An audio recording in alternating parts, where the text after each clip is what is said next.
Hey guys, welcome back to a brand new Ninjago video here on the channel. My name is TannerFishies. In today's video, we are going to be discussing a topic that I've seen discussed quite a bit in my comment section, that of course being the question of what are the ninjas' main suits, if you will, for the Ninjago Dragons Rising series. And I do think it is a pretty good question. I have seen a lot of Ninjago fans give their answers, and for today's video, I feel like I should throw my 2 cents in the ring. So what exactly do I mean by main suits? Well, in seasons past for Ninjago, especially starting with season 11 and continuing up until Ninjago crystallized, the ninja had a main group of costumes that they would always resort back to. Those, of course, being the ones introduced in season 11, Secrets of the Forbidden Spinjitzu. The ninja had other suits in subsequent seasons, sure, but they always resorted back to these ones. And in Dragons Rising, we are seeing something similar happen with some different costumes. And I feel like that's the main difference between Dragons Rising and the previous Ninjago series. In Dragons Rising, I would argue that instead of one group of suits being the main suits, we have a couple. In my opinion, the merge suits could very well be seen as the primary suits for the ninja, as well as the climber suits. I say the merge suits, especially in the cases of Eren and Sora, because these always seem to be the default outfits for these couple of characters specifically. And with the original ninja, aside from, of course, Jay, they were in their merge suits for the majority of season 1, with some ninja even entering the series once again wearing these suits.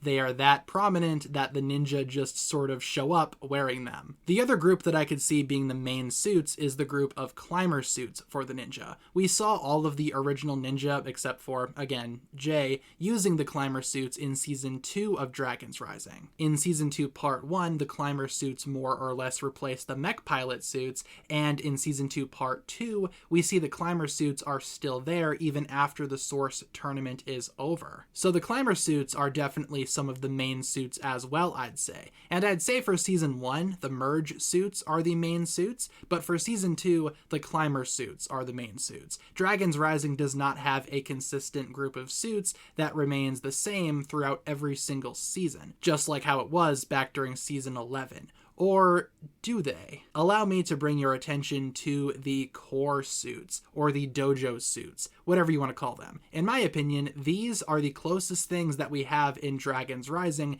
to main costumes that will more likely than not be appearing throughout the entirety of the Dragons Rising storyline, except these suits are exclusive to flashbacks, well, in most cases. And because we have a lot of content taking place in between the merge and the start of Dragons Rising, I feel like these suits, all things considered, again, will be in the show up until the very end of the show. Except instead of having the ninja always revert back to the core suits whenever they get done with a very specific mission, Dragons Rising is instead treating the core suits as the flashback suits. And I think that is a very fitting role for this group of costumes. But aside from flashbacks, I do feel like Dragons Rising having a different set of main suits for every season is a good thing. So once again, in my opinion, the core suits are, I guess, the main suits for Dragons Rising if I had to pick one consistent group. But of course, leave all of your thoughts down below in the comments. What exactly do you think the main suits are for Ninjago Dragons Rising? Leave all your thoughts down below, and thank you so much for tuning in. If you guys enjoyed this one, feel free to like and subscribe, do all that fun stuff, and I will talk to you guys again very, very soon. Peace.